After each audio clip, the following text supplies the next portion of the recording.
ही इस वक्त आप सुन रहे थे। उधर राज्यसभा में इलाहाबाद हाईकोर्ट के जिस जज के बयान पर स्थगन प्रस्ताव पर सभापति ने खारिज किया, वो जज कौन हैं और उनके किस बयान पर विवाद हुआ, इसको जानने के लिए रिपोर्ट देखिए।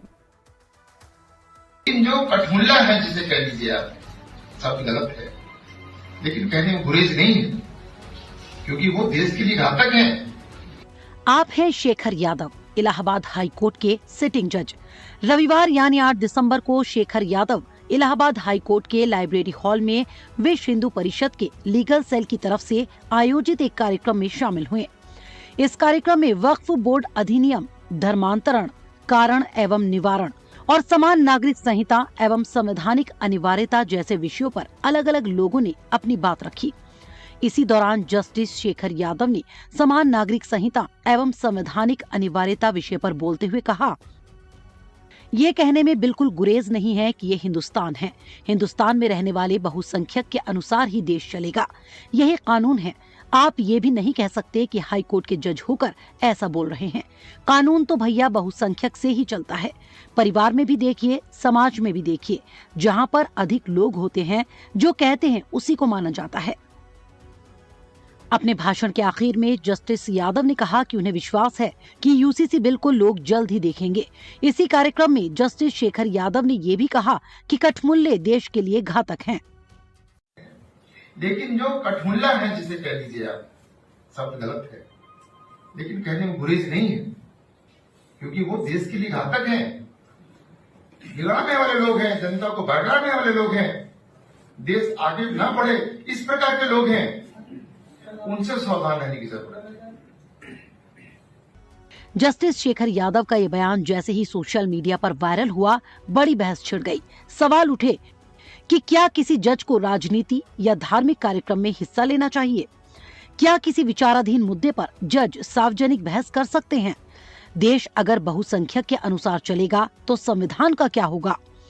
कठमुल्ला जैसे शब्दों का इस्तेमाल क्या उचित है?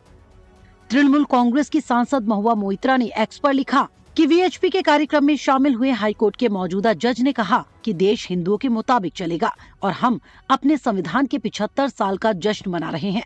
सुप्रीम कोर्ट, माननीय सीजेआई, क्या किसी ने स्वतः संज्ञान लिया? जस्टिस शेखर यादव के बयान पर आजाद समाज पार्टी के सांसद चंद्रशेखर आजाद और हैदराबाद के सांसद असदुद्दीन ओवैसी ने भी तीखी प्रतिक्रिया दी है। ओवैसी ने कहा कि न्यायाधीश का व्यवहार संविधान के मानदंडों के खिलाफ है। एक न्यायाधीश का कर्तव्य है कि वो अपने शब्दों और कार्यों के जरिए से समाज को एकजुट करे, न कि वैमनस्य को बढ़ावा दे। कठमुल्ला जैसे अपमानजनक शब्दों का प्रयोग न सिर्फ असंवेदनशील है, बल्कि ये न्यायपालिका की निष्पक्षता पर भी प्रश्न चिन्ह लगाता है। अगर ऐसा भाषण जज दे सकता है, वो भी हाई कोर्ट का जज, तो सवाल ये उठता है कि ऐसे लोग अपॉइंट कैसे होते हैं। सवाल ये भी उठता है कि ऐसे लोगों को हिम्मत कैसे होती है, कैसे बयान दें।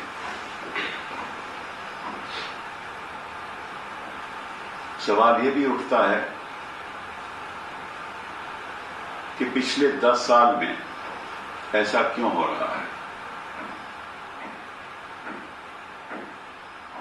आपको मालूम है, और ये बात सभी जानते हैं, कि कलकत्ता के जज भी कुर्सी पे बैठ के, हाई कोर्ट की कुर्सी पे बैठ के कुछ ऐसे फैसले करते थे और तुरंत उसके बाद रिजाइन करके भाजपा में शामिल हो गए और अब मेंबर ऑफ पार्लियामेंट। मैं तो कहूँगा कि न्यायपालिका के लोगों को इससे परहेज करना चाहिए और खुलकर राजनीतिक मंचों पर, खुलकर ऐसे संगठनों पर, अभी नारिमन साहब ने जो है, रोहिंटन नारिमन साहब ने भी चिंता व्यक्त की, जिस तरह धर्मनिरपेक्षता को ख़त्म किया जा रहा है, जिस तरह प्लेसेस ऑफ वर्शिप एक्ट को की अवहेलना हो रही है, निश्चित तौर से देश के सामने एक बड़ा प्रश्न ये लेकर खड़ा होता है। और मेरा तो अब ये तो उनका विशेषाधिकार है, लेकिन ऐसी चीजों से बचना चाहिए। संविधान और बहुसंख्यक की राय पर बहस आगे बढ़ी तो NGO campaign for judicial accountability and reforms के संयोजक और वकील प्रशांत भूषण ने इलाहाबाद हाईकोर्ट के जज जस्टिस शेखर कुमार यादव के बयान की जांच के लिए सुप्रीम कोर्ट के मुख्य न्यायाधीश को चिट्ठी लिख दी। चिट्ठी में प्रशांत भूषण की तरफ से जस्टिस शेखर कुमार यादव के आचरण की इन हाउस इंक्वायरी कराने की मांग की गई। अब खबर ये भी है कि मीडिया रिपोर्ट्स के आधार पर सुप्रीम कोर्ट ने खुद इस मामले पर संज्ञान लिया है और इलाहाबाद हाई कोर्ट से पूरे मामले पर जानकारी मांगी है। विवादित बयान पर जस्टिस शेखर यादव ने भी मीडिया में अपना पक्ष रखा है। जस्टिस शेखर यादव ने कहा कि उनके बयान को तोड़ मरोड़ कर चलाया जा रहा है। Bureau report, live times. फिलहाल इस बुलेटिन में अभी के लिए बस इतना ही। बाकी की तमाम